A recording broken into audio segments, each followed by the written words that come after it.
এখানে শহীদদের লেখা কয়েকটি চিঠি আছে। মাফিয়া শেখ হাসিনা তার খুনিদেরকে যে সরাসরি নির্দেশ দিয়েছেন হত্যা করার জন্য, অভিনয় পারদর্শী এই নেত্রী বাংলাদেশের ইতিহাসে চিরকাল কলঙ্কিত হয়ে থাকবেন। মানুষ এখানে এসে তাদের প্রতি থুতু নিক্ষেপ করবে। আজ আমরা জুলাই আগস্ট স্মরণীয় জাদুঘর পরিদর্শনে এসেছি। আমরা এই জাদুঘরটি দেখে অত্যন্ত অভিভূত হয়েছি। এখানে বিধৃত হয়েছে বাঙালির দীর্ঘদিনের সংগ্রামের মহৎ ইতিহাস,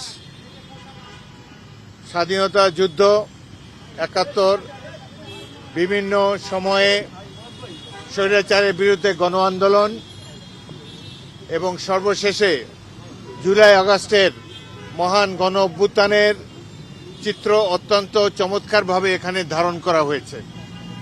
প্রথমে আমি বিগত সরকারের সংস্কৃতি মন্ত্রণালয় এবং বাবু নিতাই রায় চৌধুরীর অধীনস্থ বর্তমান বিএনপি সরকারের যে সংস্কৃতি মন্ত্রণালয়, তাদেরকে আন্তরিক ধন্যবাদ জানাচ্ছি।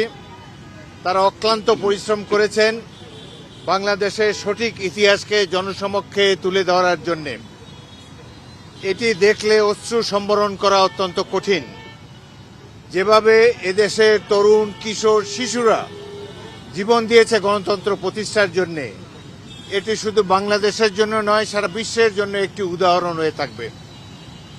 এই জাদুঘর এবং জুলাই আগস্টের যে মহান গণ অভ্যুত্থান, এটি বাংলাদেশের মানুষকে যুগ যুগ ধরে অনুপ্রাণিত করবে।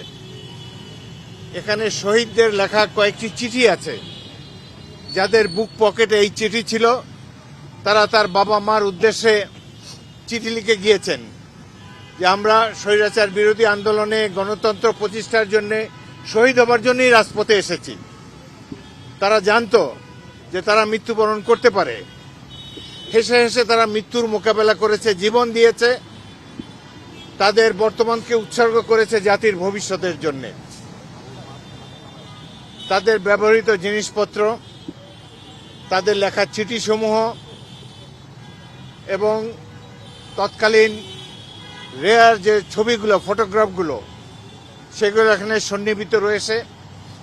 তাদের শহীদদের ব্যবহার্য জিনিসপত্র রয়েছে, তাদের বাবা মার প্রতিকৃতি রয়েছে। শহীদ মিনারে যে বিশাল গণসমাবেশ হয়েছে এবং এই গণভবন উপলক্ষে ছুটে আসা লক্ষ কোটি মানুষের যে রাজপথের চিত্র, সেটিও অত্যন্ত মুন্সিয়ানার সাথে ধারণ করা হয়েছে। এর উদ্যোক্তাদেরকে আমরা আন্তরিক ধন্যবাদ জানাই। এবং বিভিন্ন মাফিয়া শেখ হাসিনা তার খুনিদেরকে যে সরাসরি নির্দেশ দিয়েছেন হত্যা করার জন্য, সেই কল রেকর্ডও অবিকৃতভাবে এখানে সংরক্ষিত আছে।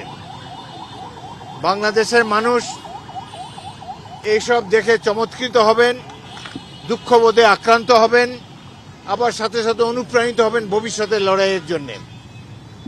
এই জাদুঘর প্রমাণ করবে যে বাংলাদেশের মানুষ কোনো স্বৈরাচারকে সহ্য করে না এবং বাংলাদেশের মানুষ গণতন্ত্রের জন্য হাসি মুখে জীবন দিতে পারে।